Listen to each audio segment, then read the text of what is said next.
ಇವತ್ತು ಬಹಳ ಸಂತೋಷ ಆಗ್ತಾ ಇದೆ ಮತ್ತು ನನಗೂ ಕೂಡ ಇಲ್ಲಿಗೆ ಬರೋದಕ್ಕೆ ಅವಕಾಶ ಸಿಕ್ಕಿರುವಂಥದ್ದು ನನ್ನ ಒಂದು ಭಾಗ್ಯ ಅಂತ ಹೇಳೋದಕ್ಕೂ ಬಯಸ್ತಾ ಇದ್ದೇನೆ. ಗುರೂಜಿ ಅವರ ಮೇಲೆ ಇಷ್ಟೊಂದು ಅಭಿಮಾನವನ್ನು ಇಟ್ಕೊಂಡಿರ್ತಕ್ಕಂಥದ್ದು ನಾನು ಎಲ್ಲೂ ಕೂಡ ನೋಡಿಲ್ಲ. It's unparalleled the amount of devotion, love and affection they have on Guruji.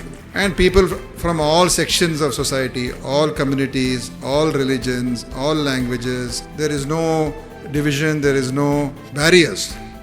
Right from many decades of his work that he's been doing, that I think has made him a world leader. ಯಾವುದೇ ಕಷ್ಟ ಇದ್ರೂ ಕೂಡ ಇದರಲ್ಲಿ ಹೊರಗೆ ಬರ್ಬೋದು ಅಂತ ಒಂದು ಸ್ಫೂರ್ತಿ ನೀಡ್ತಕ್ಕಂಥದ್ದು ಅದು ಆಧ್ಯಾತ್ಮಿಕ ಶಕ್ತಿ. ಗುರೂಜಿಯವರು ಆ ದಾರಿಯನ್ನು ತೋರಿಸಿರ್ತಕ್ಕಂಥದ್ದು ಅವರ ದೊಡ್ಡ ಸಾಧನೆ. ನಮ್ಮ ಆದರಣೀಯ ದಿನೇಶ್ ಗುಂಡೂರಾವ್ ಅವರು ಬಹಳ ಆಪ್ತರು ಈ ಆಶ್ರಮಕ್ಕೆ. ಇವರ ತಂದೆಯವರೇ ಈ ಜಾಗವನ್ನು ನಮಗೆ ಕೊಡಿಸಿದ್ದು. ಆಗಿಂದ ಈ ಸಂಸ್ಥೆ ಇವತ್ತು 45 ವರ್ಷ ನಡ್ಕೊಂಡು ಬಂದಿದೆ.